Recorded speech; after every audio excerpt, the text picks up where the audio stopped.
Sorry, distracted. Squirrel. There literally is a squirrel right out there, so that's kind of funny.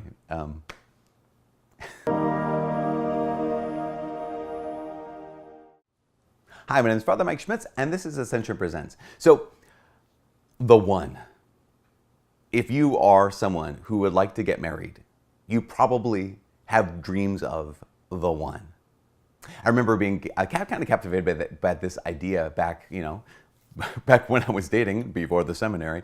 The idea of like, is there that one person out there? You know what the one is, right? The one is that one person out there that you're made for, that you're soulmate, the person that you're destined to find, you're meant to find. And if you find this person, then you're going to be exceedingly and excessively happy and fulfilled for the rest of your life. This is the person that, like the Jerry Maguire, this is an old reference from maybe the last millennia, I might even be, you complete me, that kind of a thing, right?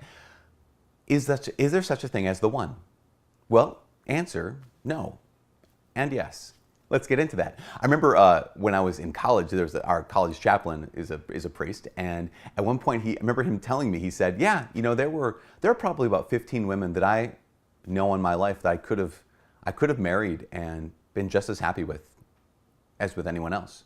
I was like, what? Are you kidding me? And he's like, no, absolutely not. And I remember at that moment thinking, like, that is so unromantic. But then I thought about it, and I've been thinking about it a lot since then, and it's totally true. There is no such thing as the one. Here's what I mean by this. Because there is not this one person out there that unless I find them, I will never be completely fulfilled. That if I do find them, then my life will be just happily ever after kind of a thing. And here's the thing. We can work ourselves up into such a frenzy thinking that there is such a thing as the one out there. And it reduces not only our happiness, I think it reduces our holiness. Here's what I mean. God gave you a brain. And because of that, he expects you to use it. Which means what? Which means he gave you a brain, expects you to use it, and he gave you a will. He expects you to use that as well. So he gives us a brain to know what's right and wrong, to find out that, to discover that, to learn that. And then he gives us a will to choose the right and to choose against the wrong. And in that, he gives us a bunch of freedom. He gives us a bunch of freedom.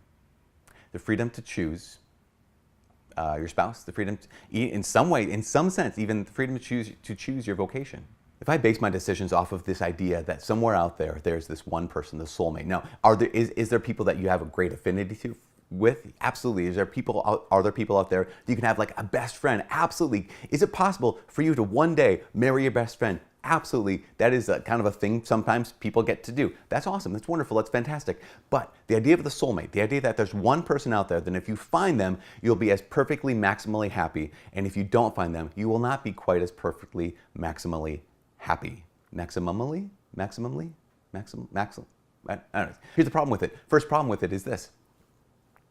We get analysis paralysis. If you think that there's one person out there that you cannot miss, and there's 7 billion, I guess, others that possibly, or actually probably half that, so 3.5 billion, because 3.5 billion other people out there that you better not marry or else you won't be as happy, then how can you possibly decide? It's the same thing when it comes to like choosing a college, choosing a major, choosing a job.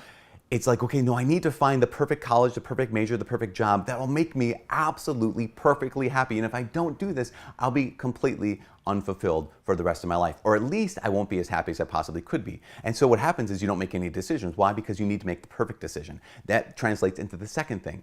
Our satisfaction with our decision, if there's such a thing as the one, if there's such a thing as the perfect decision, our satisfaction with the decision we make is greatly reduced. There's a man named Barry Schwartz, he's a sociologist. He has a presentation called The Paradox of Choice. And in it, he talks about how choice is a great thing. Choice is an exercise of our free will and of our intellect, and it's a really good thing. It's great to have choices because it is an expression and an exercise of that, what we've got as human beings, an intellect and a will. But he says that at a certain point, we run into a problem. With so many choices out there, we start thinking that somewhere out there, there's the perfect choice. He gives a great example of choosing jeans, a pair of jeans, blue jeans. He says you go to the store and you've got Lee's and Wranglers and maybe Levi's. And they all are basically cut the same way. And you find your inseam and your waist, and you bring them home and they fit okay, because that's how jeans fit. They fit okay. But now you go to the store and there's this whole wall of all these different kinds of styles and cuts and brands and all these kind of things. And you think that if I can find the perfect pair of jeans, That's what they're going to be. They're going to be the perfect pair of jeans. They're going to fit me absolutely perfectly. There's no pair of jeans that could possibly fit better. But you get home, try them on, and they fit well. They fit fine. But that's a problem, because in a world of perfect, fine isn't good enough. In a world of perfect, good isn't good enough. And if we translate that or bring that into the idea of out there somewhere is the one person that if I find them, they're the perfect one. Well, if I marry someone who's not the perfect one, they're good, but in the world of the perfect, the good isn't good enough.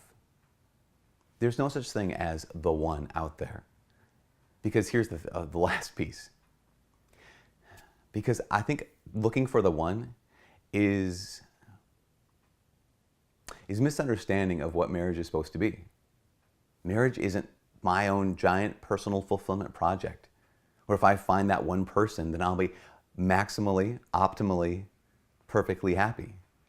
Marriage is the place, I will always say this, marriage is the place where good people are called to die. Marriage is where good people go to die to themselves out of love for someone else to become the man or woman they're called to be and help their spouse become the man or woman that they're called to be. So marriage isn't about self-fulfillment. Marriage is about self-donation. Marriage isn't about self-gratification. It's about self-giving. It's Jesus. Who is the one person you're made for? Who is the one heart that your heart is meant to beat for? Who is the one person that unless you meet them, your life will not be fulfilled? The one person, unless you encounter them and give your life to them and live life with them, then life will be essentially meaningless. That person is Jesus. He is the one. And his heart beats for you. Does your heart beat for him? Here's the question. Have you talked to the one today? Have you given him your heart today? From all of us here at Ascension Presents, my name is Father Mike. God bless.